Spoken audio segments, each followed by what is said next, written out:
Today we have Adam Nessim on the podcast. He's a medical student at Albert Einstein College of Medicine and attended Cornell University previously.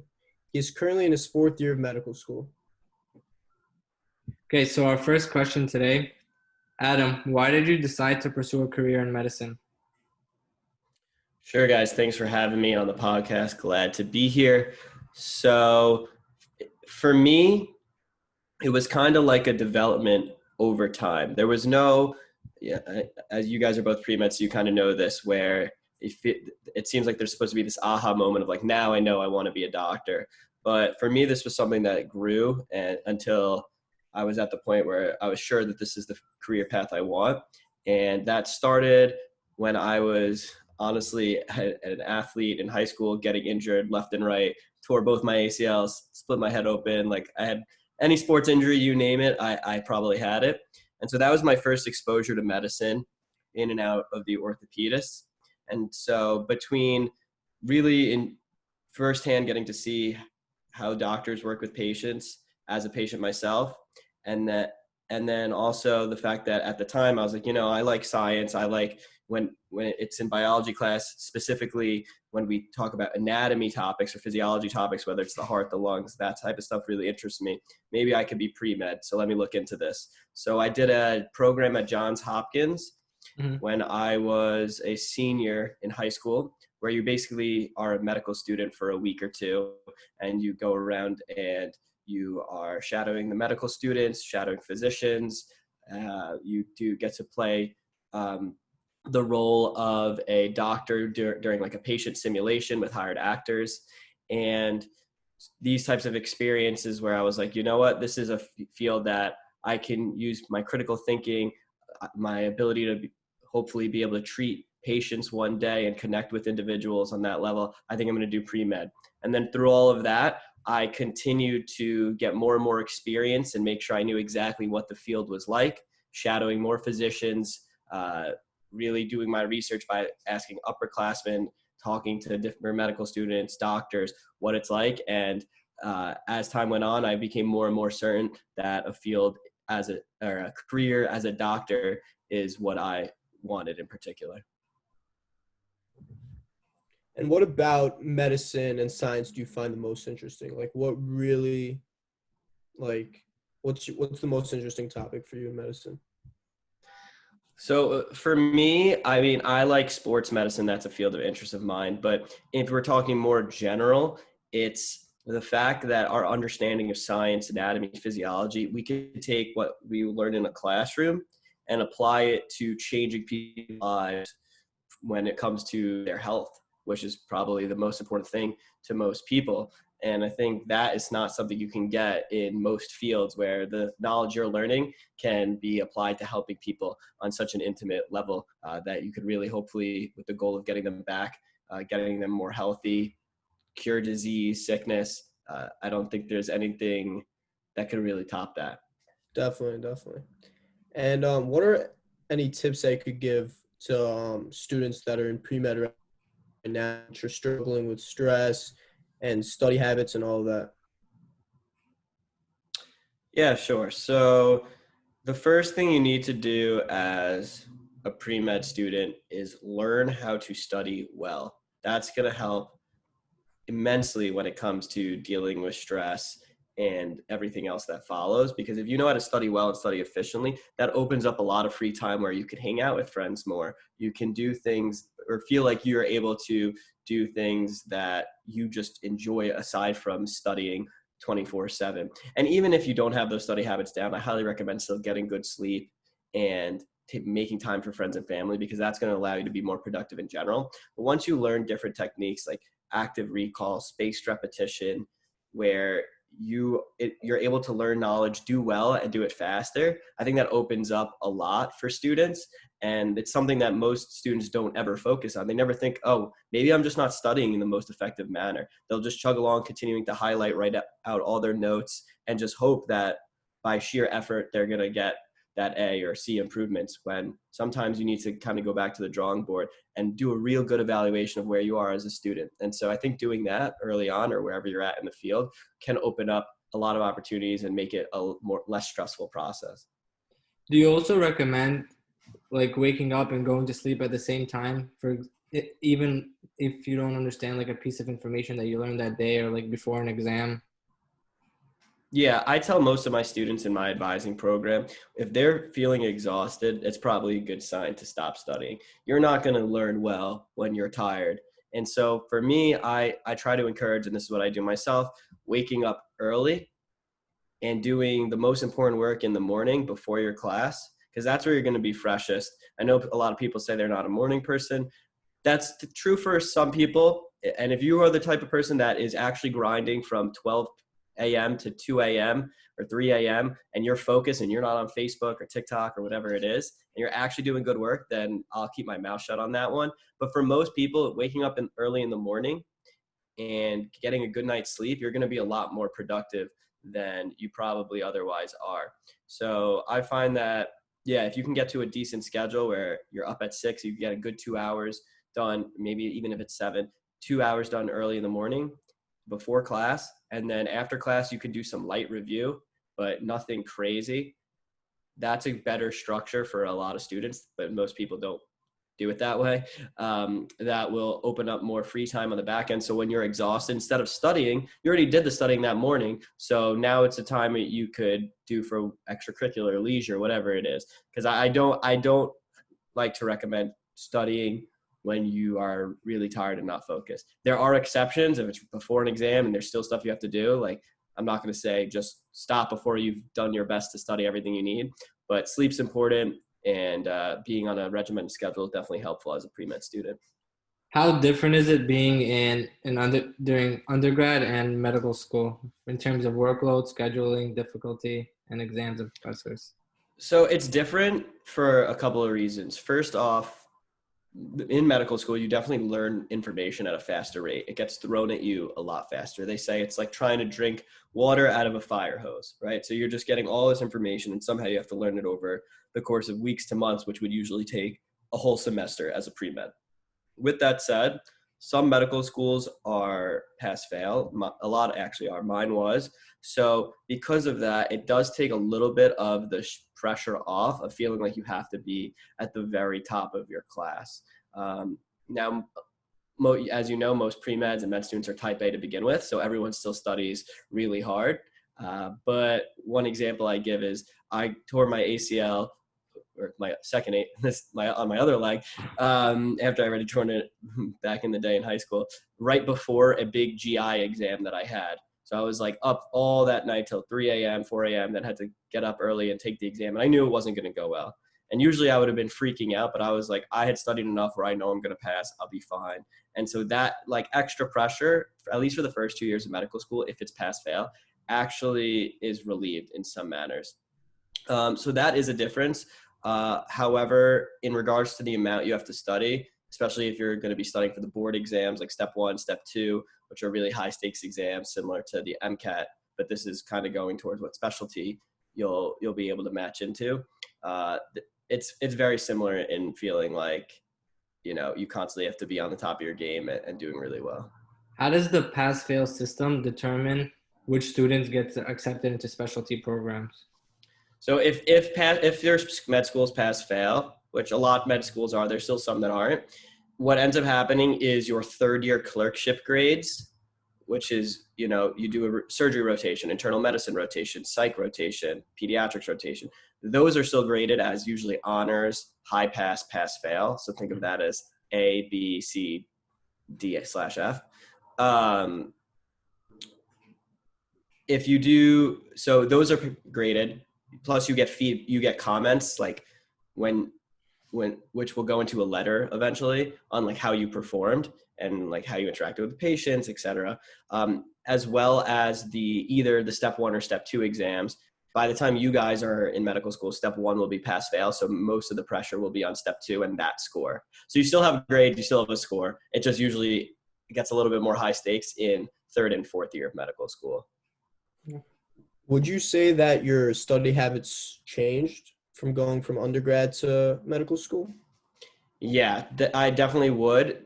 I always try to level up regardless of what it is, and studying is no different, especially if you're going to, a lot of students don't, like I thought I studied well. I did very well at Cornell as an undergrad, but I realized going to medical school that a lot of things I wish if I knew what I knew and how to study in med school in undergrad, I would have been having a much easier time. So things like what I mentioned before, spaced repetition, active recall, I highly recommend Anki flashcards for anything that's memory based, and a ton of medical students use that. These are things I only learned in medical school that I wish I knew as a pre-med student. Now I think this is trickling down more. Anki I'm seeing is being used more to study for the MCAT and for classes.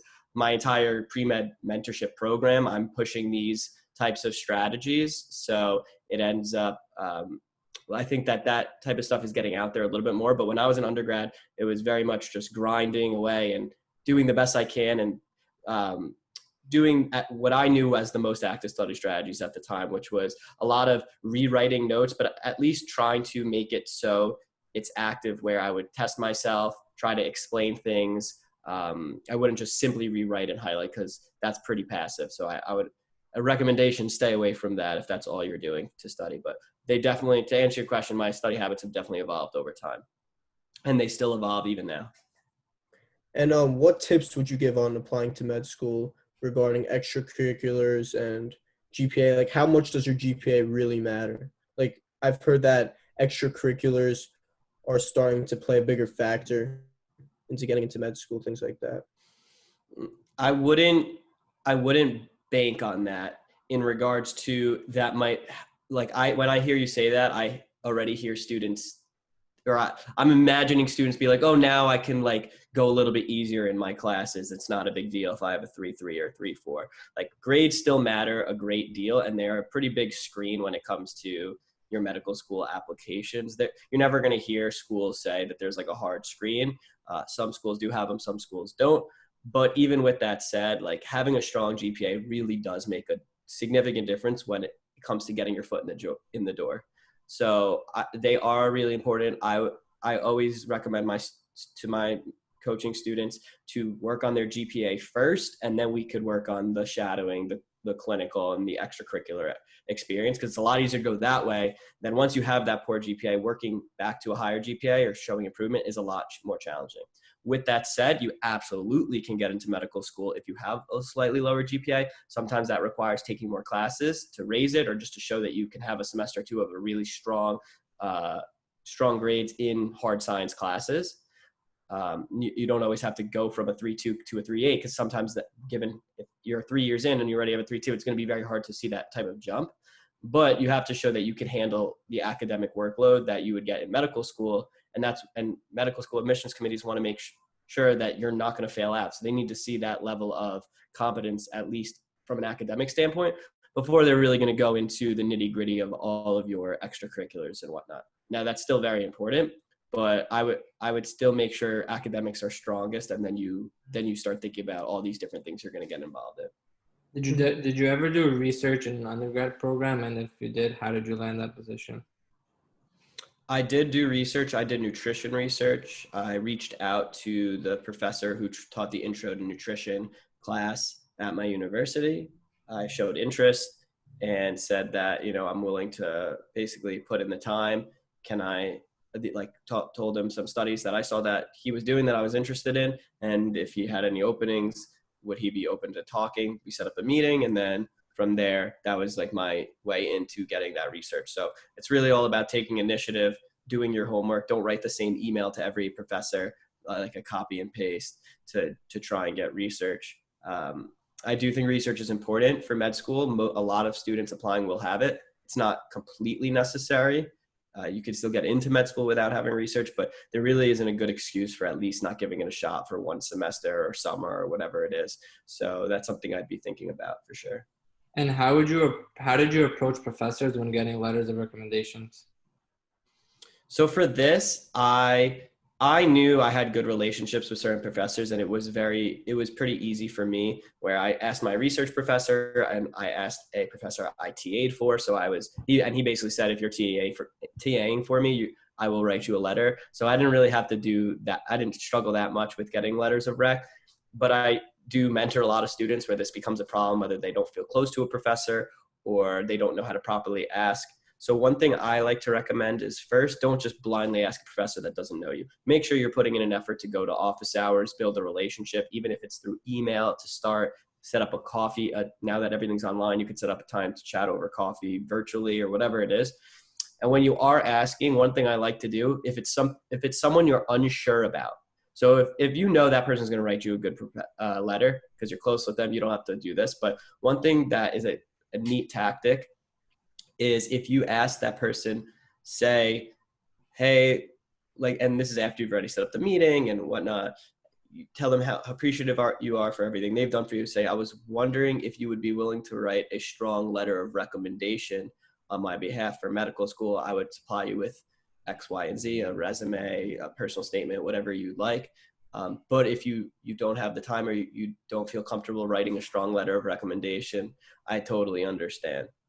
The subtlety there is I added the word strong recommendation, because the worst thing you could have is someone who will write you a recommendation and it be a bad recommendation. You rather, trust me, that professor saying no, if they're even going to write something slightly less than neutral. A lot of professors will write very similar template letters of rec. Those aren't great, but they won't hurt you too much. But you do want to have good letters of rec, and you really don't want to have a bad one, because that could really, that sometimes is when you have a strong applicant seemingly on paper wondering why they didn't get into medical school. And it's because secretly they had a bad letter of rec that they didn't know about. So that's how I would approach it. Be very understanding of their time. Try to be early with it. These are all good things to be thinking about when it comes to letters of rec. And when you were doing research in the lab, what kind of work were you actually like doing in the lab? So research is going to vary depending on what category of research it's in. So mine was nutrition sciences. We did a lot of like surveying patients and then analyzing data based on nutrition surveys. So I wasn't like wet lab, like pipetting and stuff like that. I was more designing studies, writing an IRB to get the studies approved. So for example, one of our studies was the effects of daily weighing on someone's food intake and whether going on a scale every day will affect the way they eat. And so we designed that type of study. Then we're analyzing the data and then trying to get it published. So that's kind of what I did. But I mean, there's such a wide range when it comes to research and what you would be doing. But any type of research is good, because the fundamentals of how to understand scientific literature and reading about it and whatnot kind of span across that.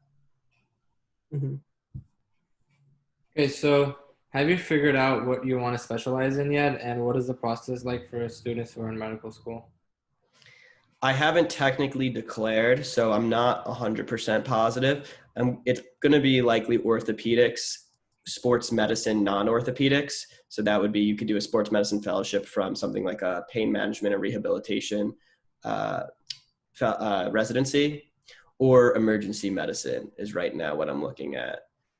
The way to know is either to do your third year rotations, and that's when you'll really figure it out, or make sure if you're during your first and second year, try to look ahead at your third year rotations and see what things you won't have that much experience with. And I would try to ask to shadow those types of physicians beforehand. So for example, dermatology a lot of times is not part of the curriculum with a lot of experience there. Orthopedics maybe is something you wouldn't be able to get a lot of experience in except for a week or two on your surgery rotation. So these are the things that I would think about and try to rotate in as you're going through the process of medical school, so you can determine what specialty you want. And is it very competitive to get into these specialty programs? Totally depends on the specialty, but so the ones I just listed are, so like orthopedics, dermatology, plastic surgery, neurosurgery, ophthalmology. Those are pretty competitive specialties. Other specialties are less competitive, but that doesn't mean if you have good scores, you shouldn't go into that. You should go into the specialty you want, not try to be determined by, your scores. If you have a competitive specialty, obviously you're going to have to do well, or it's going to be a struggle. But even still, I would go for what you really want to do, because this is your life we're talking about and your future career. And there are a lot of differences between the specialties. Like, for example, last semester, I was a part of a PreDental club, and they took us to to meet with the students who are in the first year of dental school. And a lot of students like to keep it a secret because it's extremely competitive. Like, for example, at Stony Brook, the class is only 42 students and there's only 2 spots available. So do many students like keep it a secret in medical school, or there's not that much competition? I would say that's totally a student dependent thing or a person dependent thing. I know some classmates who didn't want to really talk about it, which is just a personal preference because there's a lot of pressure on, like, if you're one, it could be because let's say you're announcing, oh, I'm going to do dermatology, but then you don't match into dermatology. Some people would find that as a little bit embarrassing, which I totally understand. Even though you're probably like, they might be one of the top in their class. Sometimes it's just that competitive or things fall through the cracks, etc. So I think for that reason, some people are less likely to say it could be a competitive thing sometimes as well. Or some people will just say, like, I had said that I wanted to do orthopedics from the very beginning. It was pretty obvious, but even now I'm keeping my options open to see exactly what I want and don't want. But yeah, I'd say that's kind of like what the thought process is, at least in med school, about not telling your specialty that you're thinking about. And some people just don't know, so they don't want to say something and then have to go back on it. So in medical school, did you find more interest like learning additional sciences in a classroom or being on rotations? Ooh, that's a good question. I'd probably say rotations for sure. You're actually seeing patients and being able to, you're learning in the way that will be, in my opinion, more applicable to you actually practicing as a physician. Although even when I was first and second year, just being able to learn finally on topics that are of most interest to me, when you're learning anatomy and physiology and the cardiovascular system and the palm system and all these different systems, it's like, all right, finally, this is the stuff I've been waiting to do, not orgo and gen chem. Not that that's not important, but it's not as exciting, in my opinion, and I'm sure most, than the stuff you're learning in medical school. So what were your favorite classes during undergrad? During undergrad, I liked a lot of my health policy classes, to be honest. And my basic, I'd probably say biochemistry. I think biochem has the most overlap. You actually take med school in biochem. Sorry, you take biochem in med school. And I think that there's a lot of, it's very applicable with disease processes. So you'll see, like, within biochem, you'll start to learn, oh, if this enzyme is affected, that causes this disorder, and that's why we treat it like this. And so those types of things, you start to make the actual connections with how this could be applied to treating a patient one day. So that's why it's taught in med school, and that's why I think it was one of my most favorite classes as a pre-med in undergrad. And what was your favorite class like in your first 2 years in medical school? Probably the content-wise MSK, just because I'm interested in that stuff. Anatomy was really cool, but it's really stressful. So that, I think that takes away a little bit from it, because it's really hard to memorize all that information, and you're dissecting every day, and it's very tiring. Depending on where you go, my anatomy class was pretty challenging. So, but other than that, like, the class itself was an extremely cool experience. So I'd have to say maybe anatomy as well. Would you be willing to tell us about your mentorship program that you have on your Instagram? Yeah, sure. So basically, I used to be an instructor for a top test prep company that I'm sure you guys are all familiar with. I taught there for about 2 years. And what I noticed, and being in the space of, and even before that, I did a lot of pre-med mentorship and coaching, was there's no real program where you help students throughout the entire process. So a lot of it's just like, oh, you go to the MCAT course, you take it, and then that's it. And then maybe if you want to get admissions help, you pay a ton of money for like the one-on-one essay editing, et cetera. But even a lot of times that's not as personalized, because it's hard. You don't know the student as well. You're meeting at that point. So my goal was to first create an all-inclusive advising program that helps students throughout the entire process. So if you're a freshman, you could join the program and have everything you would need to get into medical school and all the help and guidance throughout the entire process.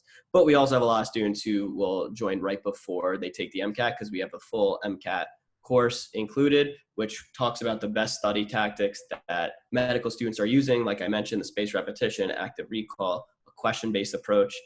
So we have that all in there, and then we help with admissions as well. So that's basically the program, very summarily or quickly summarized. We have a lot more resources and a big community of students that all help each other out, which is really nice. So similar to some of the clubs, but you have a lot more of the academic focus. It's kind of like its own like little pre-med club where students are in there. You have mentorship from older students, actual coaches who are trained and vetted and are top medical school students, as well as myself. So it's been awesome to see that program develop and to see really, really great results for students. A lot of times having used other companies or methods that didn't go so well and then coming over to us and seeing big improvements is pretty cool. Could you go over the spaced repetition study? I've never heard of that. Sure. So spaced repetition is essentially the concept that if you study something today, let's say you study the citric acid cycle, if you don't look at that for a month, 2 months at a time, you're going to forget it. But the thing is, most students, that's how they study. So they'll study like the lecture slides now, and then they're not going to study it again until they start cramming like right before their exam. What spaced repetition is revisiting that information at the intervals that are at the exact point where you're most likely to forget it. So that's shorter intervals in the beginning, and then it gets spaced out. So for example, if you study the citric acid cycle today, you should probably study it again tomorrow. But if you study it well tomorrow, then you might not need to study it for 3 days from now, and then 7 days, and then 2 weeks, and then a month. And so you're spacing out the intervals, but it allows you to put this information into long-term memory. And there's an app called Anki flashcards, which most medical students use and a lot of pre-med students will use, which does this all for you. It keeps track of when you should be studying the information, and it'll show you that information at that exact time. So basically, when I have my students studying for the MCAT, I have them make Anki flashcards. And as long as they do their flashcards every single day, they're going to memorize all that information. They can be confident that they're going to know that information. This is the same way a lot of medical students will study for their board exams as well. Do you think that pre-dental students can also utilize your program, or it's just specifically catered to, because like they take similar classes to pre-med students as well? So because of the success that we had with the pre-med program, we actually started a pre-dental program that's growing pretty rapidly as well. That is the same methods, but catered towards pre-dental students. Are you both pre-dental students? I'm pre-dental and he's pre-med. Yeah, I'm pre-med. Got it. So, that works out. So yeah, so we have both programs. It's actually the pre-dental program. Our head of the pre-dental is a D3 or 4, I forget, at Stony Brook right now. Oh. And yeah, we teach the same methods. We help you with the DAT. It includes a DAT boot camp subscription. I don't know how familiar you are with DAT studying yet. And we help you with the admissions process. Basically, everything I just described for pre-med, we have the same exact thing for dental students. That's very cool. All right. I think that's all the time we have for today. We appreciate you for coming on. We learned a lot, and I think our audience will as well. Thank you. Awesome. Thanks, guys. And let me know if you want more information. I could totally get that to you. Thank you. Awesome.